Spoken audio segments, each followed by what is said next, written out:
Hello, and welcome to another special episode of Fault Lines, recorded live from the Reagan National Defense Forum here in Simi Valley. I'm Jessica Jones, NSI's Deputy Executive Director, and I'm joined today by Les Munson, NSI's Senior Fellow and Tallest Fellow. You can't tell because he's sitting down. And our very special guest, Secretary Leon Panetta, former Secretary of Defense and former Director of the CIA, as well as NSI Advisory Board member. Welcome, Secretary. Thank you for joining us. Good to be with you. Okay, I'm going to kick it off. So you are speaking on the last panel of the day, RNDF at 10 years out, 10 years in, discussion on peace through strength with other national security experts, Stephen Hadley, Robert O'Brien. So if we look back 10 years, 2013, when RNDF started, to today, how would you describe how American engagement in the world has changed? Well, we have a long history of engagement with the world that goes back to World War II. And coming out of World War II, the United States really provided very strong world leadership, particularly with regards to dealing with the Soviet Union, the Cold War. And I think the United States felt that it was really important to develop alliances in order to be able to confront threats to our national security. After the wall went down, and the Berlin Wall went down and the Soviet Union fell apart, I think that it became a period where, frankly, nobody kind of focused on whether or not we ought to be developing stronger alliances, dealing with national security threats and what have you. And the United States, of course, ran into 9/11, and that mobilized our efforts to go after Al-Qaeda and terrorism. But I'm not sure we spent a lot of time kind of working on building and strengthening the alliances that were out there in the world, particularly NATO and others. I think what has happened now is that there's a greater recognition because of the number of danger points that are out there in the world. And there are more flashpoints in the world today than I think since World War II, that in dealing with the threat from Russia and dealing with the threat from China, North Korea, dealing with Iran, dealing with terrorism, that the key to that is really going to be to strengthen our alliances. And that came obviously first and foremost with Ukraine, where we were able to unify the NATO alliance and really provide the leadership to put that alliance to work in support of the Ukraine. And I think we recognize now more than ever the importance that the United States has to provide that world leadership if we are in fact going to be able to deal with these large flashpoints that threaten our national security. And then speaking of flashpoints and in particular threats, I went back to 2013, the first RNDF and their agenda, and the first panel looked at rebalancing to Asia. Part of NSI's work and part of this interview series is focused on shedding light on today's global repressors, maybe the new tactics and technologies they're using. So of course China looms large in that conversation when it comes to their technology tools, surveillance, their economic tools, what have you. Do you think that the U.S. defense and policymaking communities have an accurate grasp of how much power China actually wields? I think there's a greater recognition of the threat that is coming from China. I think there was a period where, and actually going back to the Nixon years and opening up the door to China, that I thought there was kind of an emphasis on trying to develop a diplomatic dialogue with China that would allow us to work on issues, whether it's cyber issues, whether it's issues related to space, whether it's issues related to trade, that we could be able to have that dialogue and be able to work together. I think that what we've learned, particularly with Xi in China, accumulating more power, and also I think Xi recognized what Putin recognized, that there was a period where the United States, to them, appeared to be weakening in terms of the importance of dealing with countries abroad and providing the leadership that we just talked about.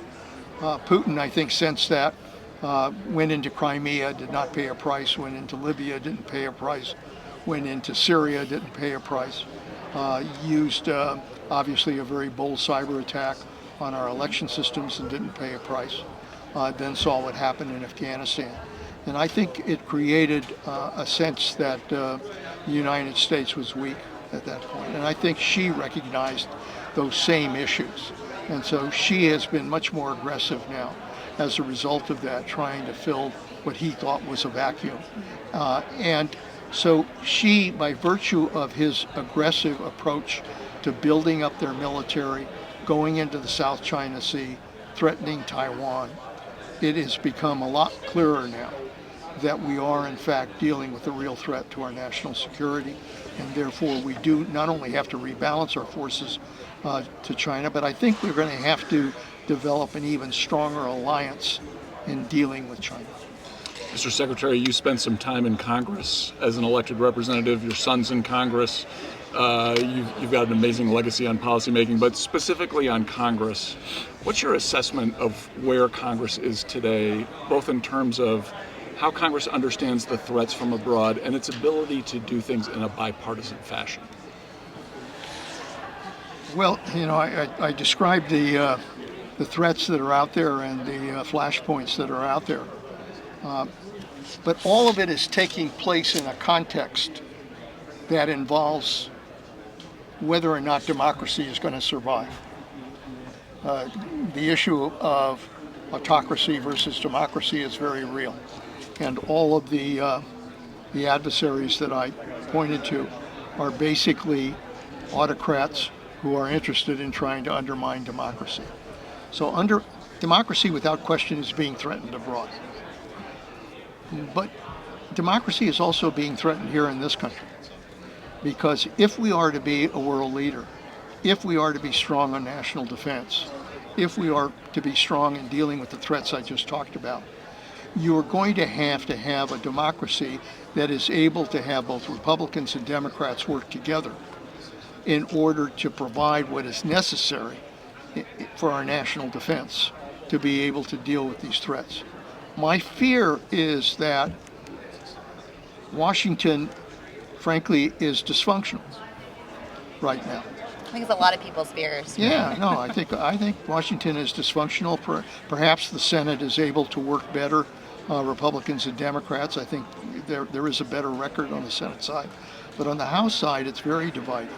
And the result is that a few members can literally undermine any effort to provide the funding that's necessary, to take the steps that are necessary in order to protect our security. So it has become a lot tougher right now to provide the leadership necessary in order to protect our national security. And what that tells me is that perhaps the biggest threat to our national security are the divisions and the polarization that we currently have in Washington.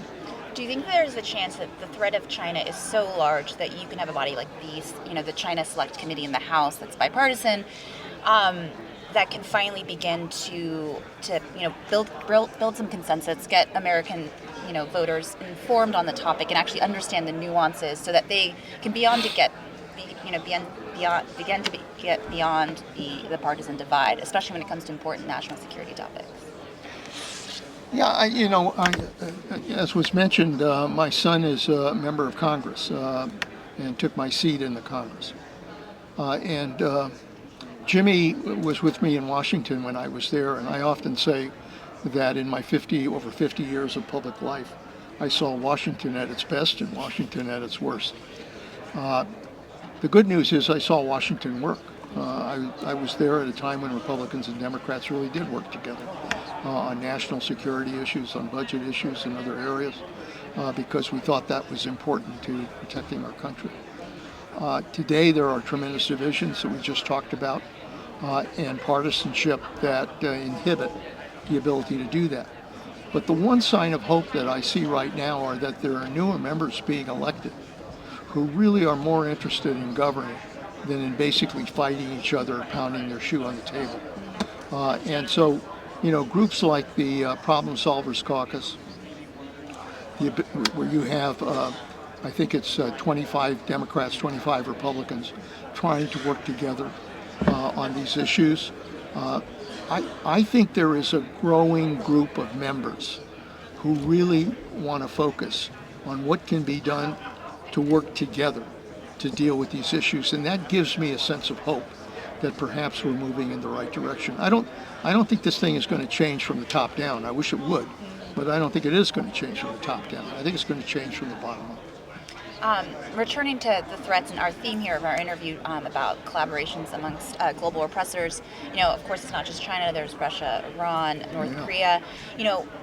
I've asked a few of our guests, are you surprised by the increased kind of working together of these nation states? Should we have been, as a country, surprised to see them, growing closer? And what should we begin to do about it? Well, there's no question that that's happening, and it concerns me because, frankly, one of our great strengths was the fact that China, Russia, and other adversaries are not that interested or haven't been that interested in developing alliances. And we have. And I think that was our great strength, is that we could build alliances and that those alliances were very strong in dealing with the threats that we were facing. What I'm sensing today is that this body of autocrats who are out there are seeing that with democracy being challenged in Ukraine, in Israel, elsewhere, in Taiwan, that it makes some sense for them to try to work together in confronting the alliances that they're facing in these various wars. I mean, to have a group from Hamas actually go to Russia and try to get assistance from Russia, to have Putin go hat in hand to Xi in China and try to get help there, to have North Korea providing the capabilities for them to be able to use drones, etc. We're seeing that there's been a sense that if autocrats are going to be able to be successful at undermining democracy, they're going to have to get their act together as well. And I think, we have to be aware of that, and it puts even more pressure on us to build additional alliances, not just with NATO, not just in the Middle East, but in the Pacific, in Latin and Central America, and in Africa. Speaking of allies and partners, Secretary Austin, in his remarks, discussed how Russia and China are trying to split the U.S. off from its traditional allies and partners. And we talk a lot on our podcast about the role of countries such as India or South Africa or Turkey that are sometimes now standing a little further apart from us than we'd like them to. How successful are the Chinas of the world in kind of starting to make space between us and those that usually stand closest? And how worried should we be kind of with the the growing of non-aligned countries?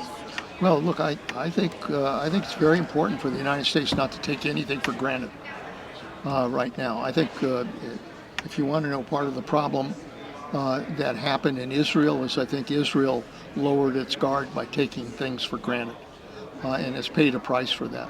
We can't afford to do that.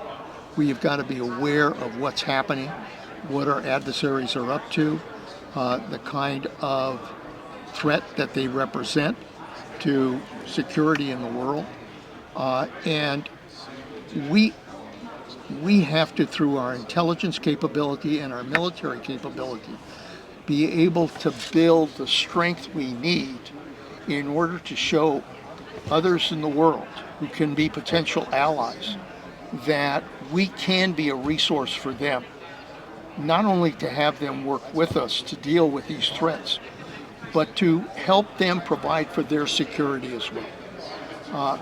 We've got to be much bolder in exercising that kind of leadership. We just cannot afford to take the world for granted. Speaking of that, we also discussed the expansion of BRICS on our show. The growing movement maybe away from the dollar by a lot of these autocratic nations, and sometimes it doesn't get discussed as much in the economic element of our national security. I mean, do you see BRICS as a major challenge to the dollar moving forward, or just or is it just another venue where China's kind of wielding its influence? Well, it's not only the national security challenge that we're confronting from these countries. But there's also an economic challenge that's part of that. Because frankly, our strength rests on our military power. It rests on our intelligence capabilities, but it also rests on our economy. If our economy is falling apart, it'll undermine our ability to be able to address national security issues. Our adversaries understand that, and to the extent that they continue to make efforts to undermine our economic security, we have to view that as a threat to our national security. So it is very important that we look at what China's doing, we look at what other parts of that coalition of BRIC are doing that are aimed at undermining our economic strength. And we've got to get smart. I'm a little concerned, very frankly, that we aren't that interested in promoting free trade. I think the United States, if we're going to be a leader in the world, and if we want to protect our economy, we're going to have to understand that we're dealing with a global market and that we ought to be part of that market rather than trying to hide from it. So we've got to get a lot smarter in terms of the economic challenge as well as the other military and national security challenges that are out there. Mr. Secretary, I noticed you didn't bring your dog to the forum. I know how important canines are to you. What's the dog situation for you right now? We have another golden. We've had, I think this is our fourth or fifth golden. I grew up with a golden. Yeah, so we started with Bella. I think we had. Isn't Bravo in your official I was going to portrait? say, Yeah. we had Bravo, and Bravo was the dog that I had when I was both director of the CIA and Secretary of Defense. So he's seen something. And Bravo had seen something. Bravo came with me. He was at the CIA during all of the meetings on the Bin He had Laden top raid. clearance. Yeah. He had top clearance and never leaked a word of what he heard. And same thing was true at the Department of Defense. So I'm one of the few directors and secretaries that in my portrait, I've got my dog in the portrait. And You have to have a friend, right? A steadfast friend. people ask me, why did I do that? I think it was Harry Truman who said, if you want a friend in Washington, get a dog. And you did. I did. I'm going to end on that positive. That's probably the most positive thing we can say about Washington, D.C. That's a wrap. Thank you to Devlin Burney and the NSI team, and of course to Secretary Panetta for joining us today for this special episode. Please watch us on YouTube, and if you like what you heard, which you will, please rate, review, and subscribe. Thank you. Thank you.